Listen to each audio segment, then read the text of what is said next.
Eto na mga kabasketball, meron na naman tayong breaking news. Kai Sotto, may magandang balita para sa mga Pinoy basketball fans. Tungkol kaya yan sa US NCAA, sa NBA preseason o sa ating Gilas Pilipinas. Justin Brownlee balik practice na ngayong Lunes at Coach Tim Cone hindi magpapatalo kontra sa Jordan at Iran.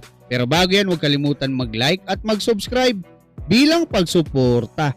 Sa pinakabagong update ni Coach Tim Cone patungkol nga sa ating Gilas Pilipinas, ay sinabi nga nitong pabalik na dito sa atin sa Pilipinas ngayong linggo ng gabi ang ating naturalized player na si Justin Brownlee at sasama na siya sa pagbubukas ng Gilas Pilipinas practice sa darating na Lunes at plano ni Coach Tim Cone na gamiting naturalized player si Justin Brownlee sa ating Gilas Pilipinas ngayong August 28 at 30 kontra sa Jordan at Iran at maging sa pagdepensa natin ng ginto sa paparating na Asian Games. Kaya umaasa din tayo na magiging 100% healthy na siya after niyang magpahinga ng mahigit isang buwan dahil kailangan na din siya maski ng Barangay Ginebra, no?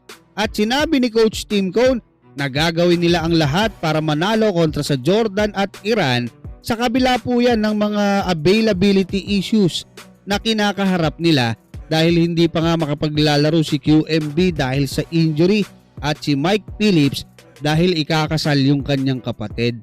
At maging si Kai Sotto daw ay wala pang sagot na ibinibigay kay Coach Tim Cone. Hindi na din daw sila pwedeng magkamali o matalo sa mga susunod nilang mga laban kung gusto nilang makapasok diyan nga sa FIBA World Cup at gusto nilang makuha o mapaglaro lahat ng pwedeng maglaro sa ating Gilas Pilipinas at magtulong-tulong tayo, no, sa lahat ng aspeto. Yung mga fans, manood tayo, suportahan natin ang ating Gilas Pilipinas.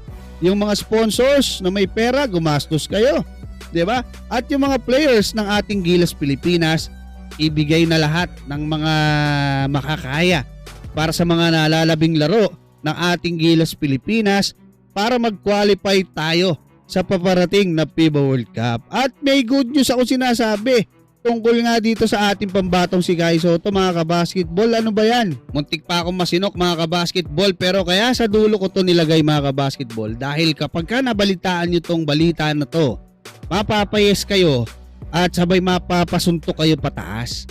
Pero hintayin na lang po natin yung announcement, mga Lodi. Pero kung nagets mo, sabayan mo ko, yahoo! Hanggang dyan, mga kabasketball, maraming salamat at God bless sa inyong lahat.